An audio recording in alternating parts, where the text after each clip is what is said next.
Hello and welcome back to my channel. Today we are going to discuss about the various reasons of this exceptional demand curve. Now,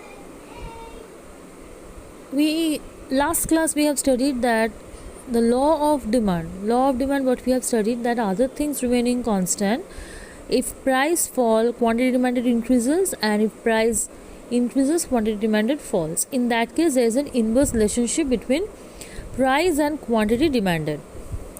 So what will be the shape of this demand curve? It will be downward sloping. So this is the case of law of demand. Now there are various exceptional cases to this law of demand. So we are going to discuss one by one. First case we can see.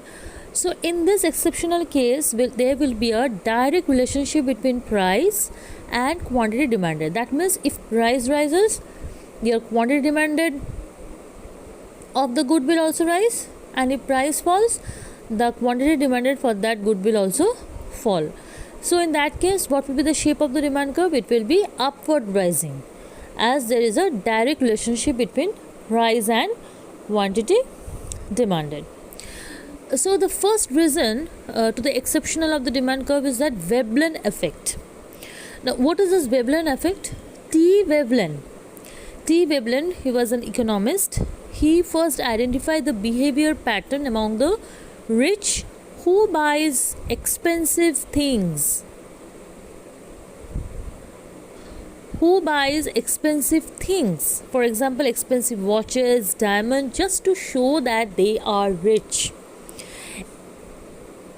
This is a peculiar behavior of the people. They want to show their status symbol.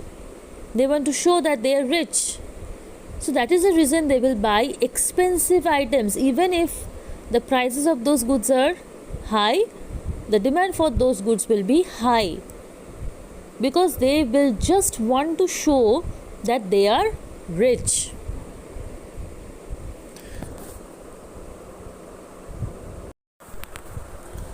Okay, the next exceptional case is that snob effect.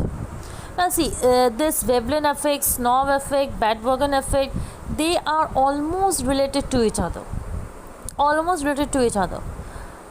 So this snob effect is what?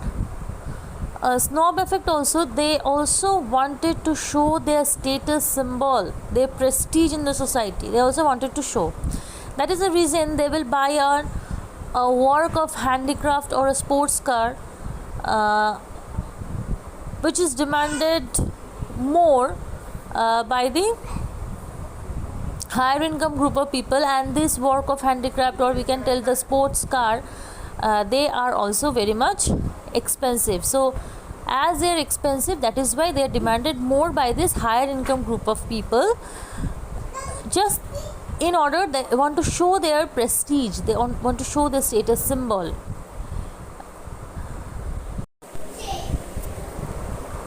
Okay, next we wanted to discuss about this giffen good. So this is one of the important, we can tell that one of the important point of this exceptional to the law of demand. So what is this giffen good? Giffen good is also named after an economist, Robert Giffen.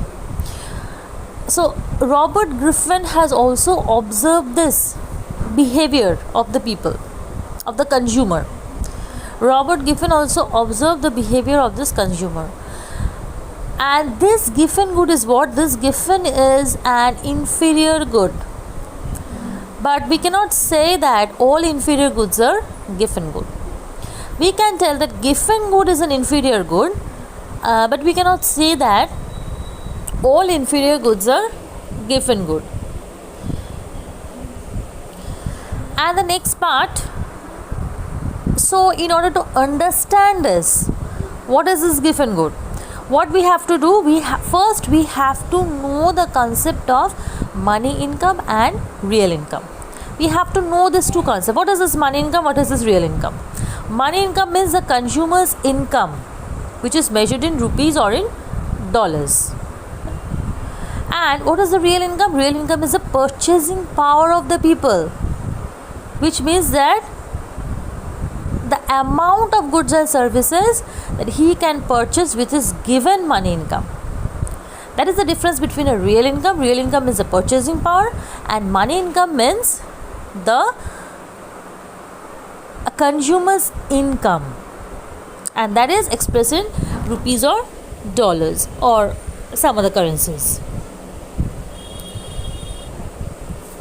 Next is that, for example, we can tell that maize and jowar, these are the two types of inferior good, and these maize and jowar is consumed by the poor people.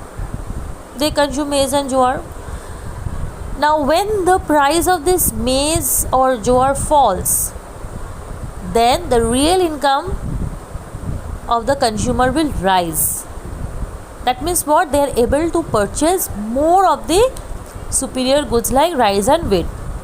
Therefore the demand for this inferior good will fall, because they will shift their consumption from the inferior good to the superior good.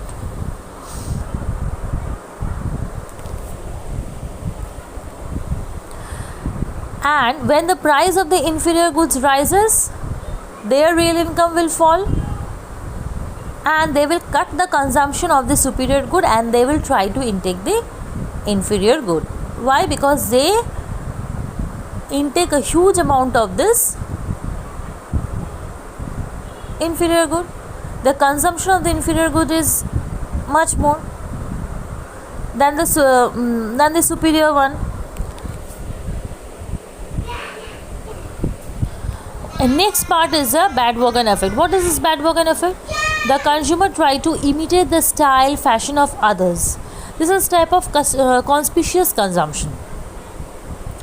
So in the locality, if they find that someone is wearing a very expensive watch, then what happens? The consumer want to buy that same watch, as because the consumer has seen his friend or his relative wearing wearing that watch, so he also wanted to buy that watch, so that he can maintain the same status along with his friend or with his relative or any neighbors. So even if the price of the watch is high, they will buy it in order to show that I am also of your same standard. So these are the various reasons, or we can tell these are the various cases of the exceptional to the law of demand. So these are the cases when the law of demand will not hold. In this case, the demand curve will be upward rising. There are various other reasons also, apart from snob effect, veblen effect, or bandwagon effect, or giffen good. Other cases, in these three cases also we can see that the law of demand doesn't hold. In this case, there is also a positive relationship between price and quantity demanded. First one is that exception about the future price. Now exception about the future price is what?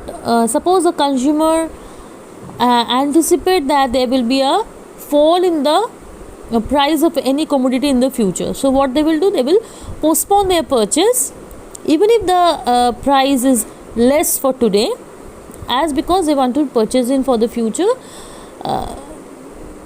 and they think that it will fall in the future. So they postpone their price. Postpone their purchase, and vice versa. And the second case is that quality price relationship. Quality price relationship is what? That people think that higher price means good quality product. Even we also think that if more price, if any commodity having high price, then we think that no, this good is better than the others.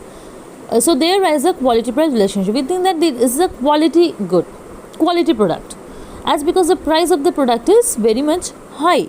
So we think that this is a quality product, so we want to buy even if the price of the good is high. Even most of the cases we do that, which is the best one. price doesn't matter. We want to get that good because we think that is a quality product. And similarly, if the price of any good is less, so we think that it's an inferior one, the quality is not good, so we won't buy it. Next is that emergency. Emergency means during the emergencies like wars, famines, this is a case of emergencies. So in the emergency case, what will happen? The consumer behave in a very abnormal way. What they will do, they expect that there is a shortage of any good in the future. So what they will do, they will buy and hoard the goods, even if at high prices. So these are the cases also when there is a positive relationship between price and quantity demanded. So we have discussed all the cases of the exceptional cases to the law of demand. So this is only for the today's class. We'll discuss with some other topic in the next class. So those who haven't subscribed to my channel, subscribe it, because we are going to upload here very informative videos and which are very useful for the